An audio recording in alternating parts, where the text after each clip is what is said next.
My daughter made a terrible mistake and it saved her life. I was pushing the grocery cart through the automatic door of the market and my cell phone rang. I checked the number and happily answered. I always enjoy hearing from any of my adult children. I think it was nearing noon on a Monday on the West Coast.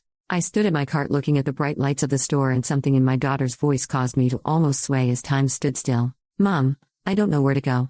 Everybody is running and I heard a huge blast, like a gas explosion. I said to run away from the noise, run with the people. It was my daughter who made a mistake, which saved her life and limbs. She was a young adult making a life for herself as a dancer in New York City. My husband, her father, had flown to the East Coast to run his yearly marathon.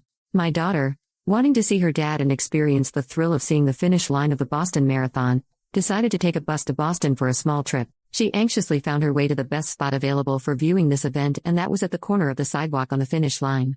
The weather was good and people were excited and talking as the event took place. Since she was there by herself, she was talking to strangers and spent most of that time talking to a woman and her baby. Her phone rang and she saw it was her bank, being that it could be important. And it was April 15th, tax day. She thought she should take the call. She answered, but was having trouble hearing the message, so she left the corner, knowing from her tracking app on her phone that her dad had quite a few more minutes until he was due to finish. They, of course, put her on hold for several minutes, so she waited a few blocks from her original spot.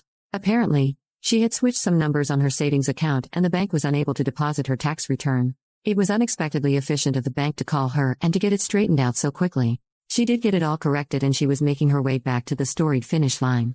That's when she heard the loud bang that set everyone running. I got the call in the grocery store, left my card outside of the door, and went to my car and instinctively turned on the radio. A few seconds later, breaking news came on the news station. There had been a large blast and then another one at the finish line of the Boston Marathon. At the time, nobody was sure what had happened. They stopped the runners with no explanation. After waiting for several minutes, my husband and the other runners dispersed and he started walking back to the hotel. He had no cell phone with him. I don't know how long it took him to get back, or when he found out what happened, but it was chaos.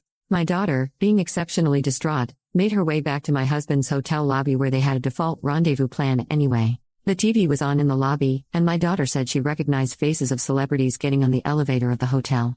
She did calm down and she and my husband were police escorted out that night during the curfew.